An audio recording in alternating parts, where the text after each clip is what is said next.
everybody, and welcome to Flying Nubian Money, where we help you master your mindset and maximize your money. Today, we're having a conversation that's going to shake the table a little bit about Dawn Robinson. She is one of the powerhouse voices behind In Vogue, Lucy Pearl, and even Dr. Dre's firm Supergroup has revealed that she's been homeless, sleeping in her car for nearly 3 years in Los Angeles. Now, let's be real. How does someone with that level of talent, fame, and success end up in such a position? Is this an isolated case, or does it highlight a bigger issue within the music industry?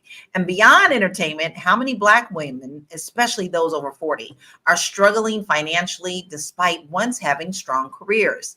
We're going to break it all down to the real reasons behind these financial pitfalls, bad contracts, lack of financial literacy, industry politics, and even the pressures of maintaining an image. What lessons can we take from this?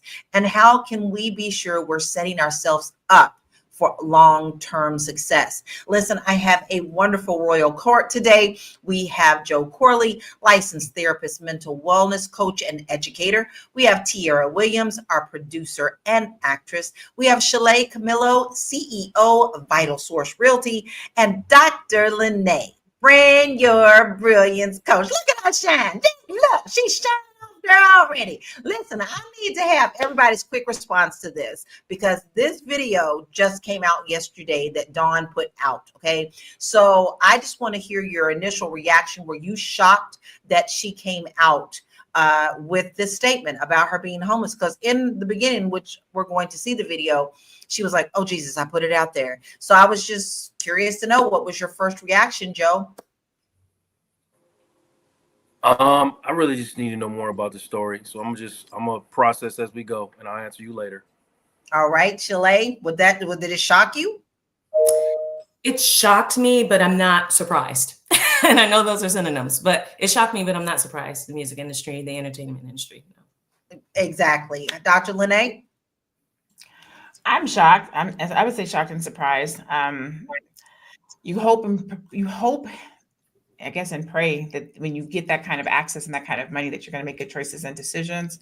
And then I guess more so sad that it's played out that way, that the people, maybe she didn't have the right people around her, or her choices, or, we know some of the different things that she did in the industry. So it's just sad that you get that level of fame and then you lose it. Right. I think it shows that, fame ain't always everything. People like to think that it is. Fame and money is not everything. How about you, Tiara? You're in the entertainment industry. You're in LA. Yeah, fame doesn't equate to money. I just want to say that. So she could have, listen, TLC was all over TV and didn't have no money. So we can say, like, she got all that money and all of that, but we have no idea if she, in fact, got all that money. So am I shocked? Yes, but like Shalay, am I surprised? Nah. Yeah, I'm not either. So that's my reaction. But my reaction is a little different from everybody. I wasn't surprised, but I really don't care for her personality. And I kind of see the road that she took. This was part of her choice. So if this is her choice, I'm not going to give the reaction that she probably wants from this. So let's watch the video and let's see what she has to say. You guys, for the past almost 3 years, I have been living in my car. I said it. Oh my God, it's out. I've been living in my car. Oh my gosh. Problem. This is not like, oh my God, poor Dawn. She's living in her car and it's terrible. Oh, what was me? It's not that. It's not like I said, I'm learning about who I am. I'm learning myself as a person, as a woman. And I didn't think if you would have said to me while I was in Vogue, you're going to be living in your car one day, I'd be like, huh? No, I'm always going to have an apartment. I can't live in my car. How can I do that? I won't be able to live in my car. We say that we can't do certain things before we even know we're capable. And I'm glad that I made this choice because I needed to go through this fire. If some of you are on your spiritual journey, you may know or may have heard of something called Dark Night of the Soul. And that's when you go through like a period of isolation, a period of separating yourself from family and friends. And I'm in the trenches of this right now. And I'm like, I wouldn't trade my experiences and what I've gone through for the world. I hope from this you can gather that, wow, if Dawn could do that, I could do anything. And it's been an unexpected path that I've enjoyed quite a bit. It's not like, oh my God, she's got somebody to help her every day. I don't. It's just me. But that's the beauty of it. Like learning that I can do all these things myself. Wow. Come on. I'm really, really, really proud of myself. This was no joke. And it is not something that I would have chosen, but I'm glad that I put myself out here. And let me give you a little bit of history. Okay, Dawn is absolutely a powerhouse. Her voice is powerful and it's beautiful. When she is doing her thing, she's doing her thing. But Dawn also has a history of not being a good team player when it comes to working in the industry. She was with En Vogue. En Vogue fell apart a little bit. En Vogue said they would always have her back. She said she would do it as long as the other singer that replaced her would go away. And En Vogue said, no, no, no, she stays. Okay, that was one. Two was with Lucy Pearl when she worked with other artists there, and it fell apart. And then she blamed another member for that, only to find out that wasn't true. Three, she did R&B divas. And I think that really showed that she has a lot of issues. So I just wanted to give you a background, good and bad, of what Dawn is known for in the industry. And I'm trying to not be biased, but I want to say a couple of the comments that we have. Constance, hey, Constance. She said she's the common denominator. And I feel that way. Roger Holloway says, what about being difficult to work with? They call it burning bridges. So we now have a little bit of both sides of this. And she said that she chose this, but yet she wouldn't have chose this way. Joe, I want to talk to you a little bit about this because I want to get your initial thoughts on this video. Does this sound like someone who is stable in her thinking or may possibly need some type of intervention with therapy? So as a therapist, my role is not to look at your situation and then make judgments on it. So everything that I know about anybody sitting on my couch, I get from them. So if I'm looking at this situation and hearing what she's saying, and until I get the signs or the feelings that she's being inauthentic, I have to take her for her word. So not knowing just looking at this, I don't know anything. I haven't sat with her. I don't know her. But looking at this, that all sounds totally logical to me. If that's what she wants to do authentically and that's who she wants to be, then who am I to say that that's unstable? So my goal is always with every single client is to live the way that you authentically want to live, whatever makes you feel joy, happy, and peaceful. If that's what she's doing, that's what she's doing. All right. I like that perspective because a lot of people think that when you go to therapy that they're there to bash you and beat you into a certain way, but that's not the case. You just told us that. But Tiara, how does someone go from being one of the R&B's biggest groups to being homeless? There's a lot of factors, right? It's a lot of circumstances that could happen. There's a lot of things. So in this video, I do want to say, though, what we didn't hear is that she was living in Las Vegas with her mother. And she said after a while, it fell apart because her mother had an issue with her or whatever. And so I hear her saying, like, just kind of pointing the finger at a lot of people. Over the years, I've seen her point the finger and say, like, I'm the victim in this situation and they're doing me wrong. And so I think that's the number one way to be broke, right? To be 50 some years old and not have anywhere to stay is kind of, taking in that victim mentality. The industry is filled with people who don't know the business. They aren't looking at the business side of the business. I always say that each industry, music, entertainment, no matter what business you work in, 90%, no matter what part of the entertainment industry you work in, 90% of it is show, 90% of it is business, and 10% of it is show. And so you got to know that other side of the business. And I think a lot of artists are just like, I don't care about money. Y'all know the artists that be like, I don't care about money. All I want to do is give my art. That's all I want to do is just feel the world with my art. And they be broke because you don't want to learn the other side of the business. You just wanted to feel the world with your art. So your art and you are going to be sitting outside, unfortunately. All right, Shalay, I love your response. So I'm going to you next. Okay, I'm going to you next. Tag on what your thoughts are. So fame is fleeting. And I believe that, especially in this day and age, and maybe always, but I feel like more now that artists are really into it, most artists, for the fame of it, and that is fleeting.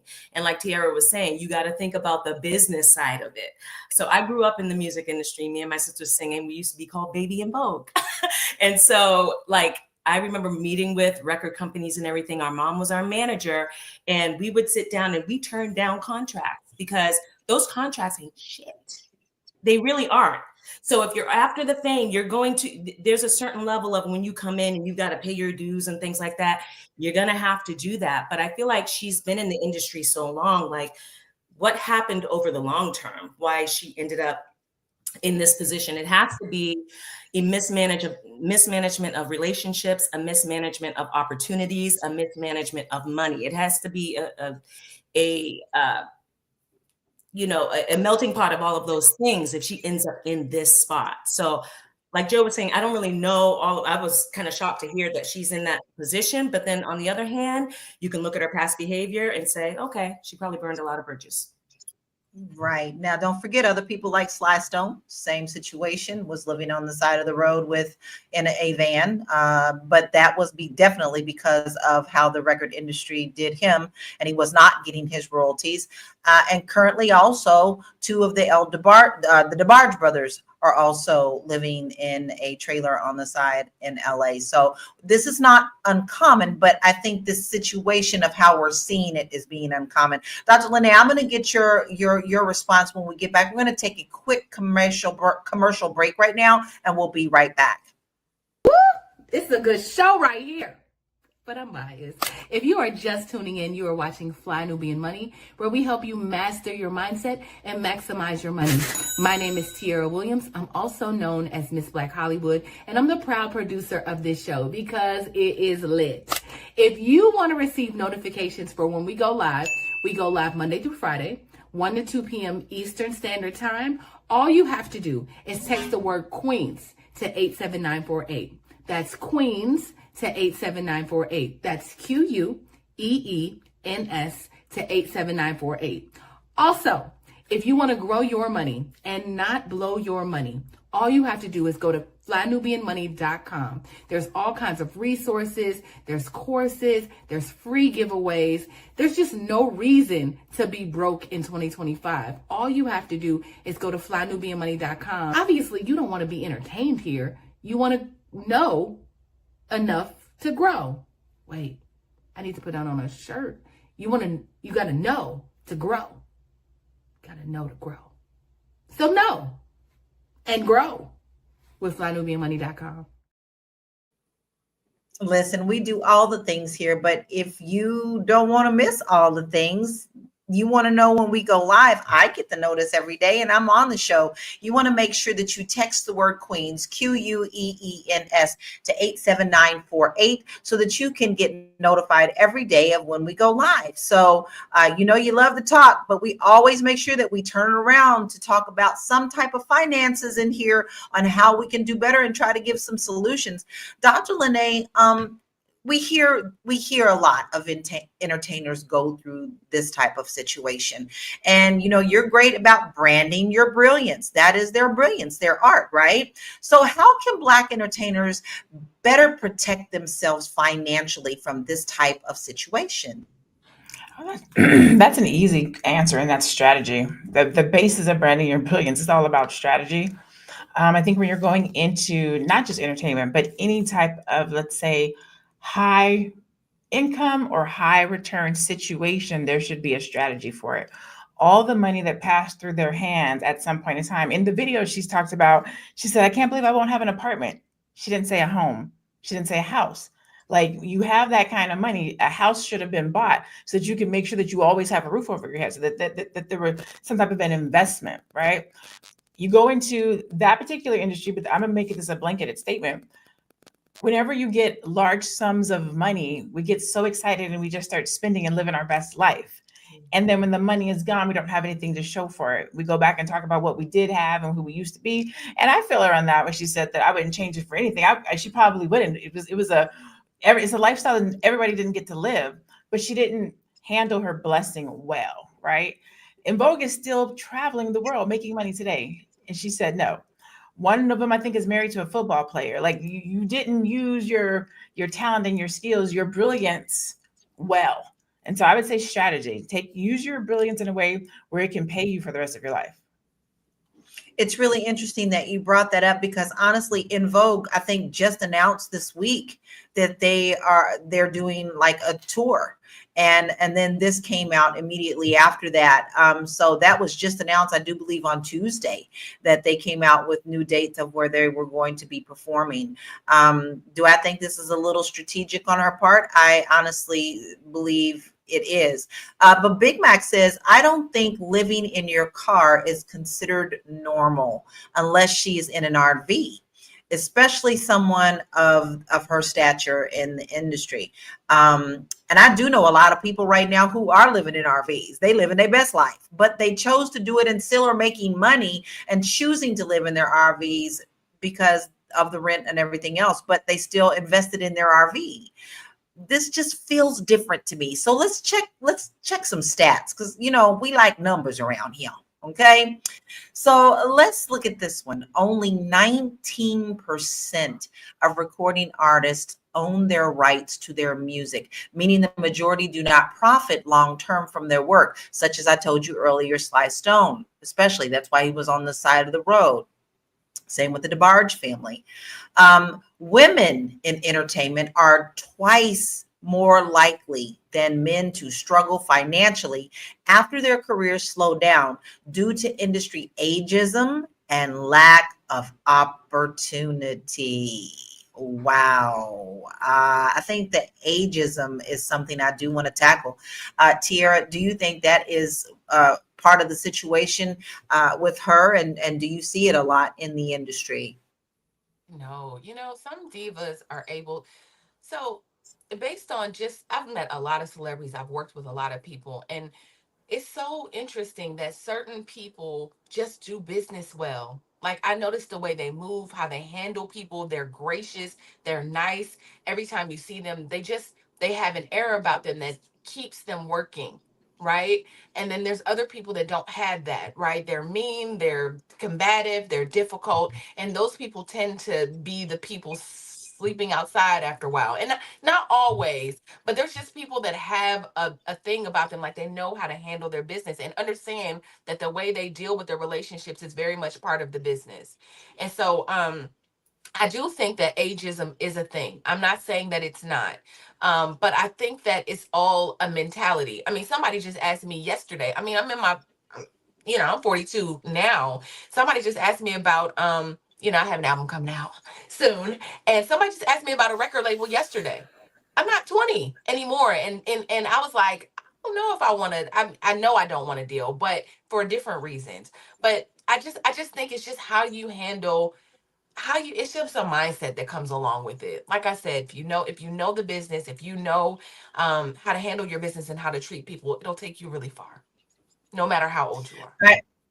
I agree, which I'm going to tap into you, Joe, with this, because this is a mental thing. This can affect you mentally when people are saying you're too old, you ain't the right size, you don't do what we want right now musically. Those things, when you are constantly being told by the industry these type of things, how can someone prepare mentally for those things to help get them through that struggle?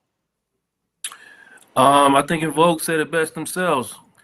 Free your mind. The rest will follow. Listen, reality, we have to anchor ourselves in our realities. And that can be difficult for some people. Like we are out here right now talking about how this doesn't seem normal. But how normal is it to live in a situation where you live basically beyond your means for your entire life, paying $600,000 for a house that costs 250, that doesn't seem normal to me. So we have to readjust what we consider normal. How do you prepare for the situation that she's in right now? It's adjusting your reality. Okay, here's where I am right now. Here's what I'm capable of doing, and that's what it is. I can't go back in the past and make any changes. I don't have a time machine. I can't do any of that stuff. What is in front of me right now, and how do I actually want to be living? And that's a really hard concept for a lot of people to grab. It really is, because we've been conditioned to kind of accept a different kind of normal for ourselves, or a standard normal. But everybody's normal is different. So this woman's normal is different. So we just got to figure out what her normal is and help her adjust to her reality as soon as possible. If she's, I mean, or maybe we're wrong. Maybe she's already adjusted to her reality. Can I just ask Joe a question? Yeah. If that is the case, can you hear me? Yes. Okay. Joe, so she goes into this whole soliloquy about it being the midnight before dawn, or whatever she said, right? Like whatever she was talking about a spiritual awakening and all of that. I'm not gonna lie to you, it does sound a little detached from reality. Like I know we all, to throw yourself into, I understand, there's a part of me that understands. Like she's saying, I'm going through obstacles and I realize I can do those things on my own. Like I have a sense of freedom because I'm able to now do things on my own versus whatever her life was before. But part of her rhetoric sounds really detached from reality. What do you say about that? Like some of it, just a little bit. She sounds crazy as hell a little bit.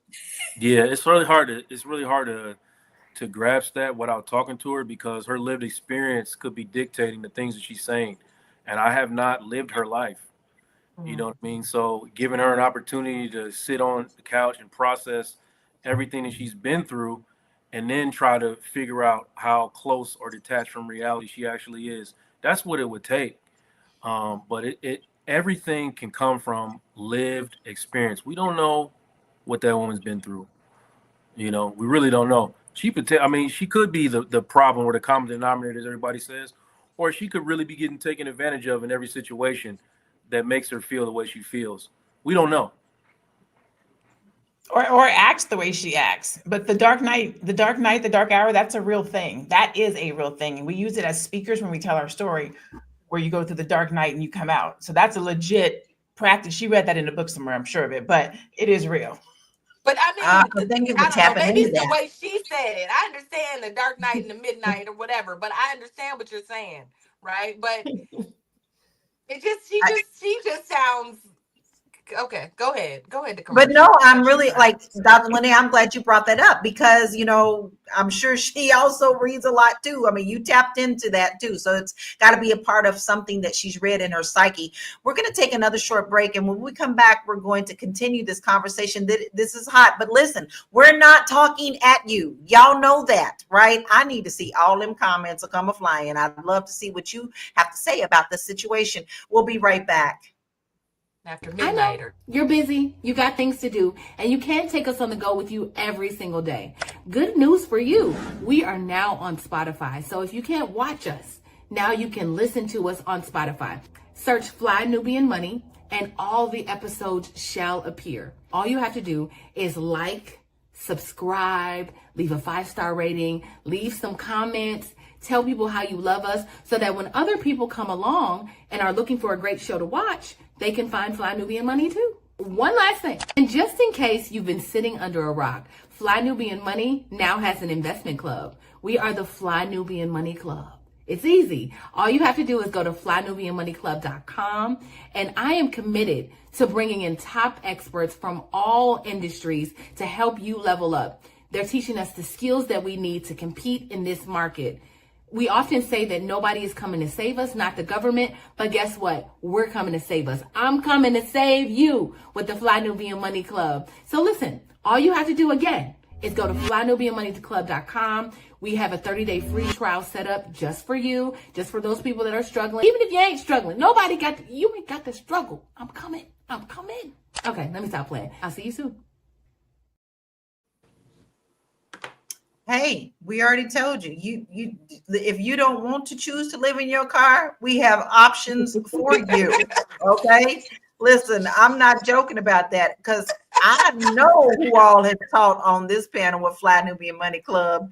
And I can tell you every last one who has taught has brought it 1000% to help you to make sure that your financial house is in order. Sign up today, 30-day free trial, flynubianmoneyclub.com. Okay, now listen, I want to dig back into this, but Shalay, you mentioned, you are a part, you were part of the industry, you were considered that like the baby in Vogue.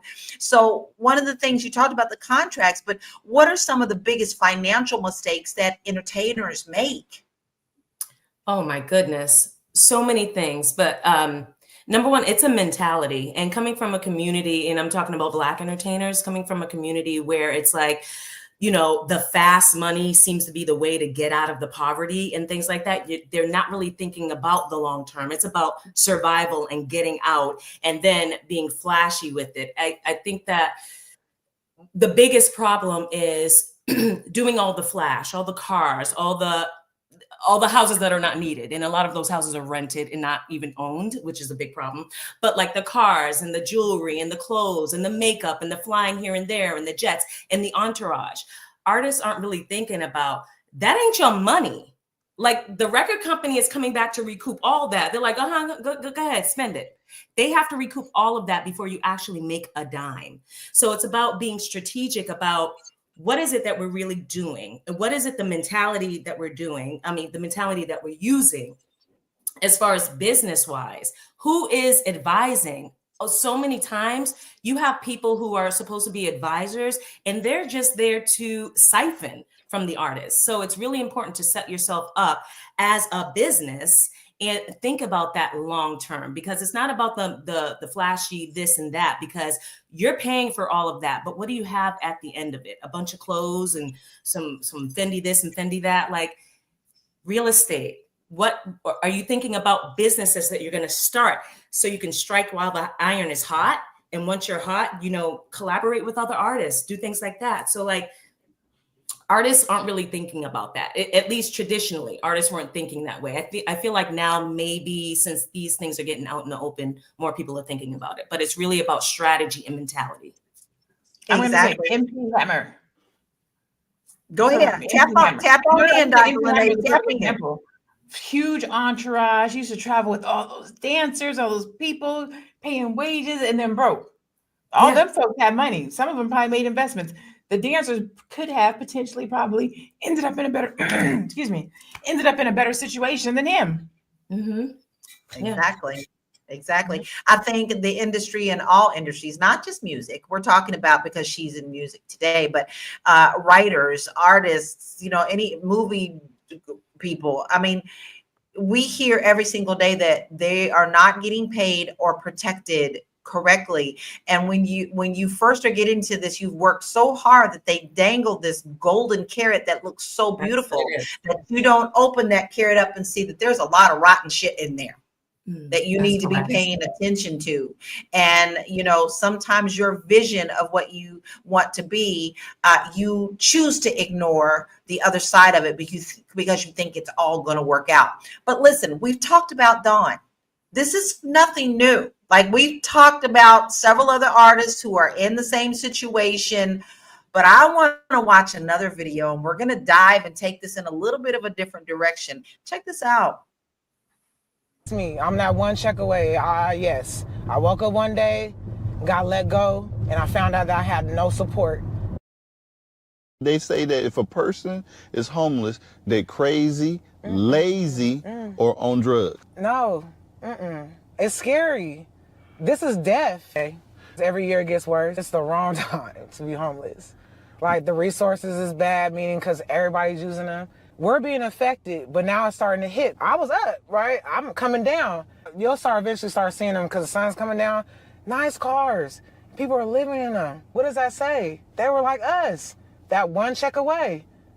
Because how do you have all your, you already got, you look like you're straight. That makes a lot, you downsize. So now people ain't downsizing to a studio, we downsizing to our car. Let's go minimum, right?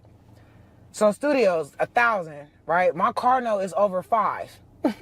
Insurance, that's about $2,000 right there. Right there off rip. That's not including food. That's not including bills, my cell phone bill, phone, nothing. All right, let's get down to some root of things. We definitely know for sure that inflation and the things that are going up and up and up do not balance with what is coming in and in and in. And more people are choosing to share the struggle with the world. I think it's great that we have these type of platforms where they share, but check this out. Americans living in their cars are finding refuge in safe parking spots. So now there's a need for safe parking lots. Municipalities and nonprofits are establishing secure lots to address the rising number of people who live in their cars or their RV. Guys, I could barely move around Los Angeles. When I was selling homes, I would have to walk through homeless encampments. You're talking Burbank, you're talking Hollywood, you're talking Long Beach, you're talking, Studio City, you're talking Hollywood Boulevard. People like to show the pretty stuff, but they don't want to show the nasty stuff that goes with it. So are we normalizing this and making it okay, normal now that people are now going to be living in parking lots? And I'm going to throw that question to you, Joe. Do you think this is normalizing a really shitty situation so that people just know that, oh, well, other people are doing it, so can I? Yeah, this is what I've been saying the whole time, right? What is normal? What is reality? I mean, a lot of us, about a good percentage of people probably have not prepared or did not prepare to be an adult. And by the time we figure out what you actually need in order to do some adulting, most times it's too late. So looking at those situations where you're walking through those homeless camps and all that other stuff, I doubt that many of those people, grew up envisioning their life being that way. But because we have normalized basically being broke or living beyond your means, it's a normal thing. And I say that, man, because I did it too, you know what I mean? But getting into this space and really, moving towards the mindset of authenticity and living the way that you actually want to live, you come to discover that, that these things that we have cherished and strive for all this time aren't really that important or really that serious. It's really not about that. So we have to get back to normalizing joy over everything, not over luxury and comfort and all the things that you think you might want, because you're killing yourself trying to maintain or obtain these items, these material items, and you are literally stressing yourself out. I guarantee you, if you did a poll of American people, a large majority of them would say that financial stress is high on their list or number one on their list. And it's because of what you're asking me. Have we normalized it? Yes, we have normalized stressing yourself out for luxury. I think you're so right. I can't tell you how many people have rolled up to my office in Los Angeles and they have fed up and they want to buy a house. They are currently living with 10 other people in a 1-bedroom apartment. And they still aren't quite making it, and they don't have private space to even woosah. But I'm going to throw this question to you, Dr. Lene, because listen, you help people tap into what they're good at. Have our school systems, have our families kind of failed us a little bit when it comes to teaching us life skills? Schools, definitely. Family, I don't know if I'm going to say family. I can, but you have to remember our parents, they weren't thinking about these things. So what would they have taught us? I think our parents was probably the first generation of people who probably talked to us about credit, buying a home. And now we're of the age where we're talking about investing, crypto, like every generation gets better. You know what I'm saying? But also, if I'm being honest, when my mom was talking to me about making investment of my credit and budgeting, I thought I knew everything, so I didn't listen. I'm glad she told me about it, because as I got older, I was able to use it and apply it. But when you're younger, especially when you're balling out of control, remember, I used to be a dancer when I was younger. I'm 19, 20, making $4,000 a month in cash. I didn't do nothing with it. I should have had a house. I should be able to say, with all that money I made in those days, I did something with it, and I didn't. I blew it. It just came and went. So even though we do have some of the education from people who know us and love us, we also have to be open souls, open-minded, future thinking to actually use it and apply it, so that we don't end up living in our car. Right. I agree. Shalay, do you think that we place too much emphasis on image and not enough on financial planning? Absolutely. And the entertainment industry, the music industry specifically, is to blame for a lot of that. And we're a people right now where we're very easy to manipulate and easy to influence. So when you see the rappers who are, balling out and things like that, the younger kids think that that's the way to go. So they come up, they get a little bit of money, or they get into the music industry. They're not thinking about what I'm going to do when I'm 45. They're thinking about balling out of control right now. A lot of it comes with maturity, like Lene was saying, like, we all had those days, right? Where we messed up our credit in the past and stuff, and we came upon some money and we just blew through it. Part of it is maturity. Part of it is not even knowing what to do with it. Like, what do I do with it? Where are those mentors? Where are the people around us who can say, okay, this is what you got going on. This is what you need to do with it. And a lot of times, most of the time, and especially people of color in the music industry, you don't have those people around to tell you what to do with it. And like I said, those advisors that you do have, they're just there to take from you too. So I think it's maturity. I think it's mentality. I think it's strategy. And it's about having the community of people who are like in place to where when you get into this position, you have somewhere to go or someone to go to say, okay, now I've got this going on. I got a little chunk. What should I do so that in 25 years, my life is going to be better? I can set myself up. Right. We all have to start changing our mindset. I think too many times we get into, this material thing, but you also have to make sure that your financial household is in a good place. And that's what we do here at Fly Nubian Money. You guys know that. And this is one of the reasons that we are talking about it. But we're going to take a short break and we'll be right back.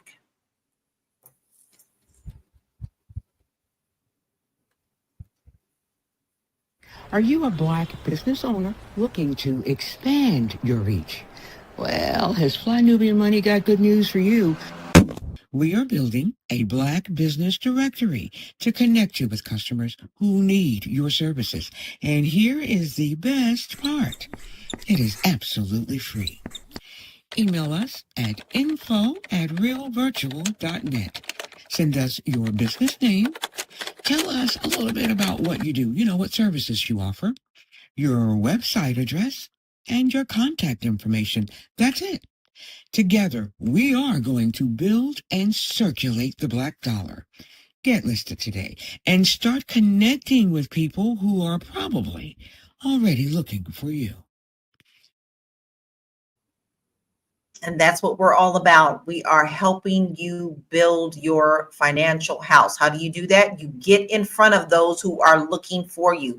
We are on a mission to make sure that our Black dollars stay in our community. And if you have a business, please email us at info@realvirtual.net. Send us all of your information. Don't send us part. We want everything. We want to know your name, your email, your website address. Give us a little bio.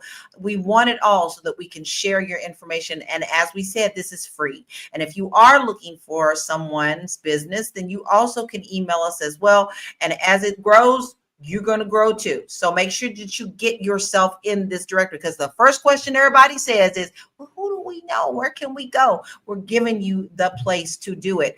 Black Lexicon says financial literacy is overlooked skill set that should be taught to children. We are directly agreeing with you on that. Tiara, how should we change the mindset of chasing quick money versus long-term wealth? Yeah, I think, there's so much information on the internet, right? There's so much information on the internet, and we just have access to so much information. I think it's so overwhelming sometimes that people just be like, I don't know, I don't know.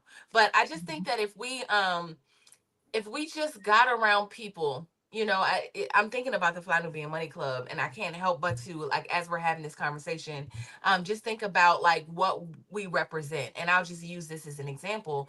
A lot of what we represent is knowledge and skills, right? Understanding how to invest, what to do. Community is really important, and understanding the power of investing. I met a guy who came to the All Black National Convention, and he said, you know what? If you just, I just picked one thing that Dr. Boyce told me to do.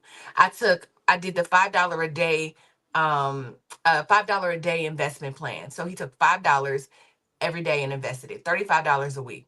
He told me within 2 years, he was able to take the money he invests and put it on a down payment on a house. And I thought, I think around that time I was like, wait a minute. Now I'm around this person all the time, and I don't know if I take advantage of, the what knowledge I get from Dr. Boyce all the time. But something struck me at that day. It was like 8 All Black National Conventions ago, but it really just made me think like, oh my God, this is really working. If you just pick one strategy, if you pick one thing, whatever that thing is, and just learn it and master it, I think it'll make all the difference in your life. Instead of trying to do all the things, just learn one thing, whatever that is. Create a product, whatever it is, just learn it, master it, and just be consistent about it. And you'll see, you'll see your life change. I think you hit something very important. Is there are so many things right now that many people have shiny squirrel object syndrome. They want to do something, but yet they see, oh, look, a bird, or oh, wow, a shiny nut. All of a sudden you've gotten yourself out of focus. I think there is a lot of power in what you said about picking one thing and sticking to it for a while, because you have to stick to something for a while before you even see if it's going to work or not.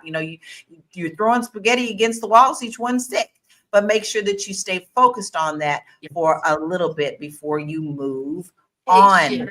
Patience. Even the entertainers that you know and love, and you feel like, oh, they make all of this money. Literally, they put 20 and 30, 10, 20 and 30 years of their life into this one thing and just hit it every single day, and now can make money from that. So like, you got to be patient. You got to like put your head down and really focus on that one thing. It's always just the one thing. You could just do one thing and then just master that one thing, and it can literally change your life. It really can. But we always talk about how it affects our communities, and especially Black women. So I want to check out these stats before we move on to another great video. A 2023 report found that 42% of Black women over 40 have less than $10,000 in their savings. And we know what these rents look like and things of that nature. That is not much at all. A report by the National Alliance to End Homelessness shows that Black women experience homelessness at disproportionately high rates, with many citing financial instability as the main cause. Listen, the last video that we saw showed and proved that stat, and the fact that she was working, and she's working 2 jobs, and she still could not afford a place to live. Just the car payment and the insurance payment. She's not even talking about it, what it costs to eat in our country. That proves that whole stat right there. But listen, we've been talking about a little bit of older ladies. We looked at a couple of older ladies, but what is this young generation thinking Let's check this out. I'm homeless and I get ready for work at the gym. A lot of people don't understand why somebody would choose to be homeless, and honestly, rent was kicking back. I was paying $2,000 in household bills, and now I pay $20 for my gym membership, and this is where I sleep. When I left my apartment, I thought I'd be living in my car rent free. The day I moved out, my car completely shut down, but it was too late to go back. I slept in that car so many nights without air and heat until one day I just couldn't take it. I told my manager I was living in a broke down car, and now I sleep at work. When I tell people I'm homeless, they imagine me digging in dumpsters like this looking for food. I chose to be homeless because I'm tired of paying bills and I need to save some money. They didn't want to give me food stamps, so I'm out here living rent free, eating ribs. I said I was homeless, never said I was broke. I get my packages sent to a pickup location and go pick it up from there. I'm homeless, and this is how I date. I shower and get ready at the gym, and then I take my stuff to storage since it's not that far. I Uber to and from the date, even though they usually ask to come and pick me up. I don't mention being homeless until the second or third date, but it hasn't been an issue so far. If you have a problem with me dating, just remember I'm homeless by choice, and unlike you, I don't have any rent to pay. This bothers me on so many levels, and let me tell you why. One of the first things, and Shalay, I'm going to ask you your thoughts on this, is she's living where she works. Her boss knows she's homeless. Am I crazy in thinking there's something wrong with that, Shalay? I'm not sure. I feel like the boss thinks that he's doing her a solid by letting her sleep there at work. That really bothered me. And the problem is not going away. The cost of rent, even the cost of buying a home, the upfront cost for buyers, the cost of food, the cost of utilities, the cost of cars, insurance, it's astronomical. And as the wealth gap widens, this is going to become a bigger problem. So we need to have conversations like this, and we need to have even more conversations in town halls about what are we really going to do about it? Because I know for me, like I own a house, I own two homes, and my plan is for my daughters to have that. But what if I didn't?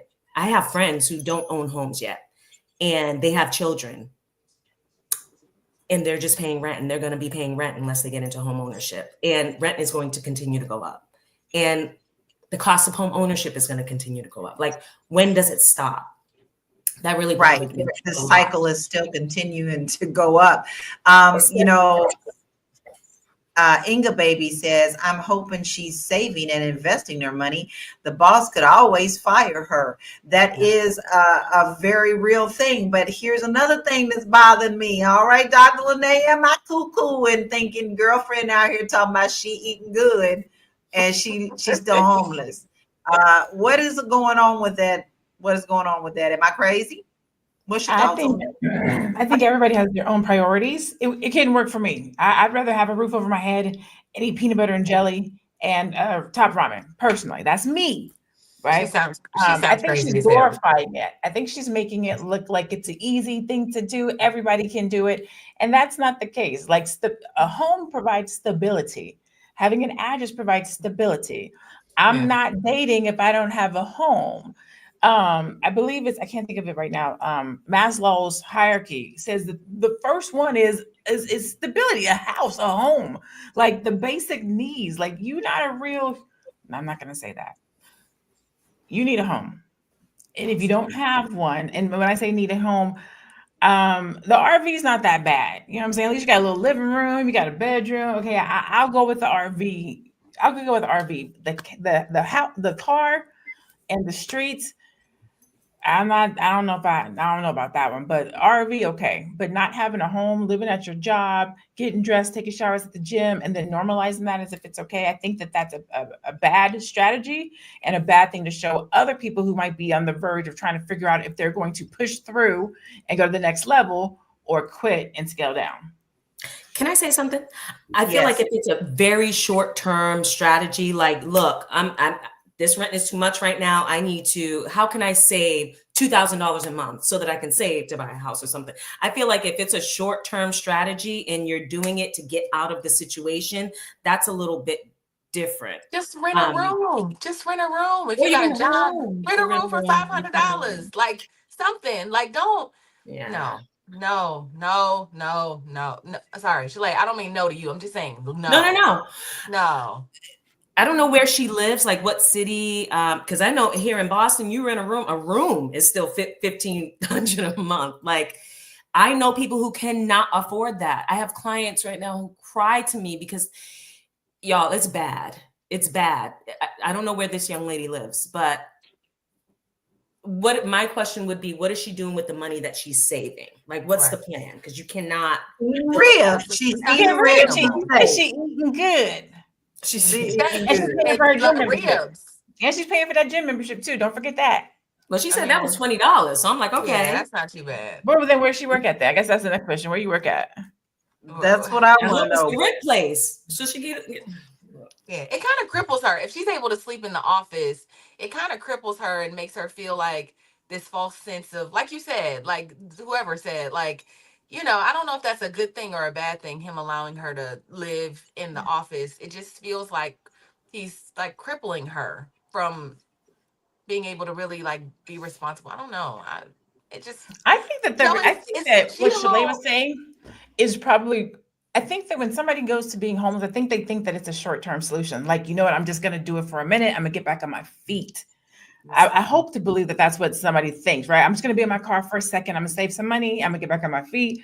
But the point that Tiara was making is when you start having people, I think that solidify it or justify it or normalize it, then you stop putting forth the energy and the effort to do it differently when you could just do it this way. Especially if you're getting attention. Right. And people, right? Joe, this is not a mental health situation? Because that feels mental healthy to me. Like it feels like a little off. Now I understand rent is expensive and all of that, but I also wonder if that means that if I can't afford to pay for my life, I need to go get some more skills, baby. I need to get some certifications. I need to figure it out so I can make more money. Like, right? Like, or am I just, is everybody downtrodden? No, go get some more skills. I'm asking. I got from the video that she's possibly making a kind of a decent living, right? So what's the alternative? My question would be is for her to work a week, 2 weeks, take her paycheck and, you know, spend the whole thing on just her living situation and be stressed and struggling. What's the alternative?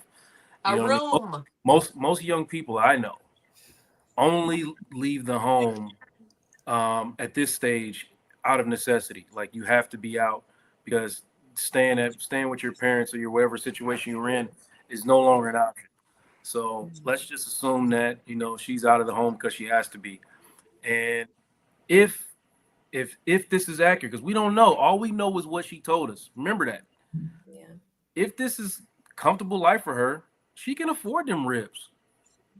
Meanwhile, her counterpart or one of her friends is spending all their money on their rent and can't afford no ribs.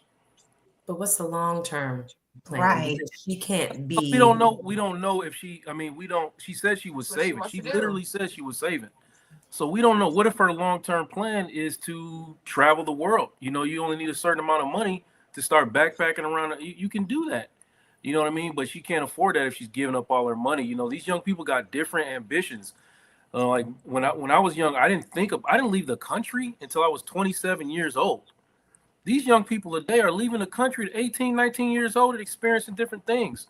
So what if she's seen? I mean, I'm just throwing out scenarios that are possible. Yeah. What if she's seen the opportunities or the ability to go overseas and spend 2 or 3 weeks and it only costs you, you know, $1,500, $1,600? She got that.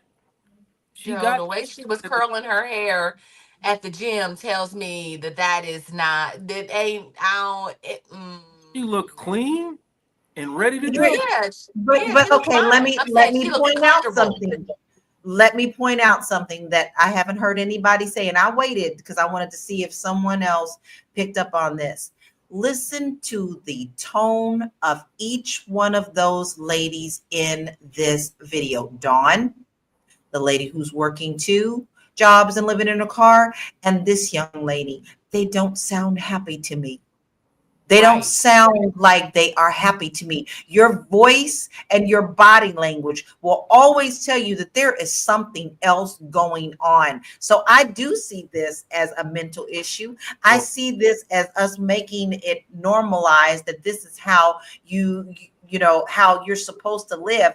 I don't know about y'all, but I want more. Now, if I had to be homeless, then I would really make it a priority not to be homeless for long. Like I would rent a room. All right. I would rent a shed if I had to. But I wouldn't be on these streets. For one, it's not safe for anyone, not less alone a woman to be out in these streets in these cars. I have a problem with that. Their tone is telling me everything. My response, Paula, I can show you some people that live in apartments with that same tone. As I'm saying, we just don't know. It's not enough information. We don't know the backstory. Yeah. Yeah, we don't know enough, is all I'm saying. Agree. Point. But but I don't know, something's still irking on my heart. Sometimes the heart just be telling you stuff. Big Mac said, Joe, come on now. Hey, Big Mac, listen, man, I'm telling you, man, when you sit glad to have you back in therapy rooms and you talk to people, you get 100 different perspectives on people's lives and lived perspectives a week. Your mind begins to expand on what normal actually looks like. And you start to realize that if people are living authentic, people are going out of their way to be miserable. I've seen that too many times.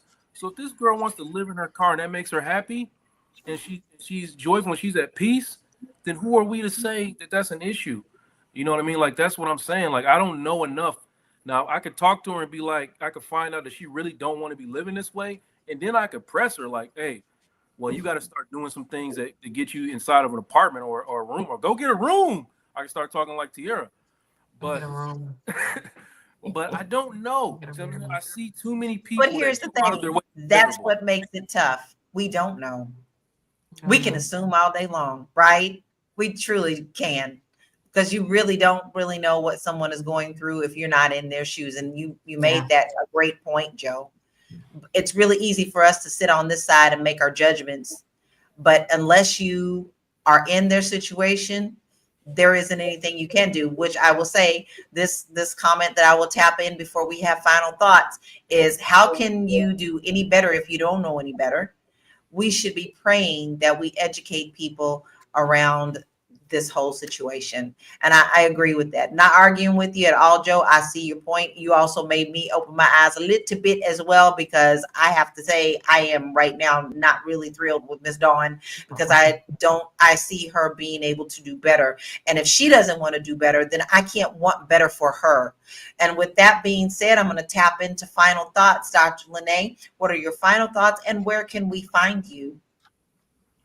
My final thoughts are to be strategic with your life, your goals, your plans, your brilliance, whatever it is that you're doing today, right now. Think about, what does that look like for you after 65? Are you going to be prepared? What type of life do you want to live? And then what are you doing to make sure that you have that life? I think that's ultimately what we're talking about.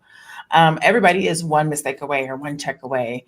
But let me rephrase that. Everybody is not, because some people are preparing and planning so that is not their outcome. And so I would like to hope and pray that that is what we take away from this today. Where are we at in our lives, and what do we want our lives to look like after we're 65? And then are we doing what we need to do to make sure that we can live the life that we want? And so if you need help with that, I am a monetization strategist and a brand your brilliance coach. And I help entrepreneurs to create businesses around their brilliance so that they can make money. You can find me at drlenejavette.com/links to learn all the different things that I do.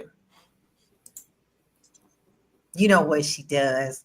And she brings it with some light too. That pretty smile. Come on. You know to get your brilliance all up there. Make sure that you go to Dr. Lene. She told you what to do. You got your marketing orders. Listen, she has the skills and she has the mindset and she has the heart to help you as well. So make sure that you follow her and sign up for that, because I'm sure she's going to take you to the next level. Shalay, what is your final thoughts and where can we find you? So, my final thoughts are like, how can we change the mindset of like chasing quick money to long-term wealth? We've got to change our mindset, and that starts when we are young. So teaching our daughters, our sons, our nieces and nephews, teaching young people who may be in our sphere.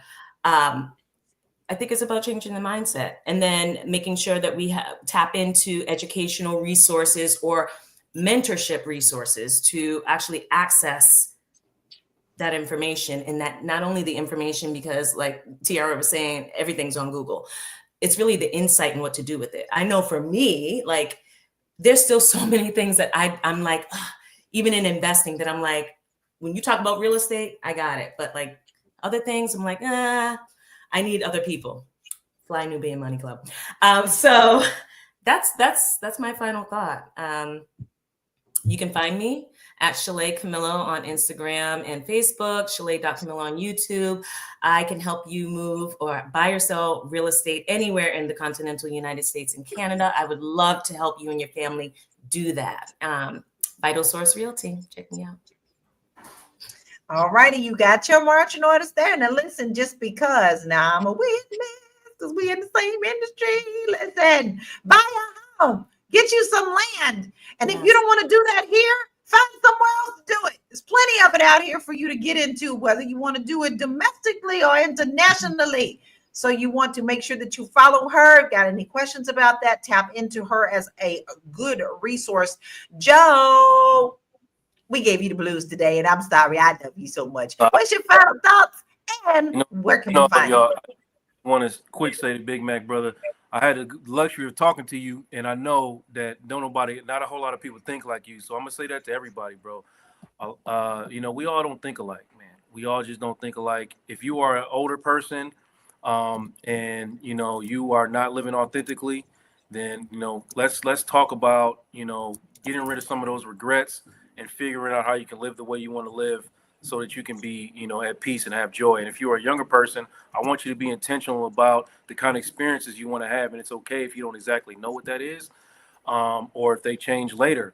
But right for the right now, like, don't listen to what everybody's telling you should do or what you should be, or trying to take. I know people that are buying houses that don't really want houses because they're trying to take care of their younger selves, because their younger selves was poor. So you want to show that you can live a life where you're prosperous and you have money, just because you were broke when you were a kid. These are the type of things that I come across every day. And I'm saying it one more time. People go out of their way. I have seen this firsthand. People go out of their way to be miserable, and you don't have to do that. You don't. You can live the way you want to live unapologetically. Holler at me, realuconsulting.com, Joe Corley on all platforms. Tuesday night, Vulnerability is the New Sexy. Had a great conversation this past weekend. Very proud of the conversation we had. And I want y'all to go back and listen to that one. That's all. That's it. Free your mind and rest. Shout out to the Funky Cold Divas, my mom's favorite group. I love it. Listen, he told you go check that out. And when he talks strong. So listen, there are ways that you can balance yourself, and Joe is one of the best. So you want to make sure that you tap into him at realuconsulting.com. And Tiara, what is your final thoughts, and where can we find you?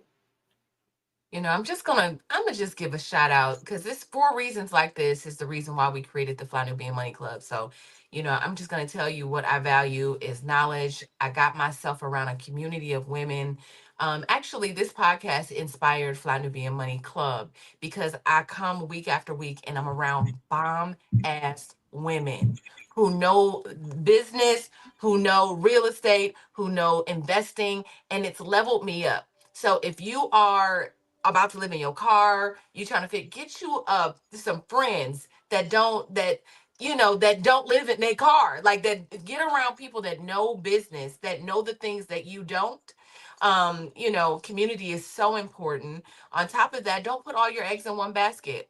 right? Diversify your income while you're working that job. Also, like everyone else has said, put money other places. $5 a day, put it into the stock market, something so that when you need it, you need something, or you're about to be put out your home, you have something to pull from, and just lastly, a lot of people I hear, and nobody mentioned this, it's just like working the whole idea, like Black people work so hard. That lady's working two jobs. But really, like, the idea here is to shift that mindset and work smarter. Put your money elsewhere. Like, what Black people got to get away from that, like how hard we used to work during slave, like, or just being a slave to corporate plantations or whatever it is, and just learn how to like really work that money that you're making. So I would just say that those are our principles at the Fly Nubian Money Club. And I invite you to come on a journey with us at the Fly Nubian Money Club. Go to flynubianmoneyclub.com. Okay, my lights are running around. Okay. Come to flynubianmoneyclub.com and let us show you a different way to live. You ain't got to be in your car. You ain't got to go to the gym to wash up. You ain't got to live in an office. Just come through. We got you. And I'm that's Tiara. easy. I'm at Miss Black Hollywood across all platforms. Come holler at me. Yep, she got a whole lot for you to look at. You better get on over there and follow her. And she truly does mean she is trying to make sure that you have the resources that you need with our club, flynubianmoneyclub.com. Sign up for that. Here's my final thought. I've had to kind of check myself a little bit through this podcast today. I do my best to look at myself and if I'm judging too harshly, because honestly, my business is my business and someone else's business is someone else's their business. Is that how they want to live? But you also can have compassion and empathy for someone because you never know what they're going through. You could be walking around all together with a Coach bag and Jimmy Choo shoes, but there is something internally going on, and it can be the exact opposite. Someone could be walking around in shabby shoes that's not even the glue doesn't come apart, and they could be the happiest person in the world. So first, check yourself before you start doing the judgments. And when you do see someone who truly does need help, try to give a light and a helping hand in some kind of way. Listen, you do not have to stay in the United States. If you are finding that it is just way too expensive to be there, there are many other countries that will help you and your money go a little bit further, especially in today's political climate. You may not necessarily want to be around looking over your shoulder at all times. I can help you make the decision of if you want to leave the country, but first you need to take my free quiz from my website, www.laurakey.net, that will help you assess where you are in that thinking, because it's easy to say, I'm going to pick up and move out of country.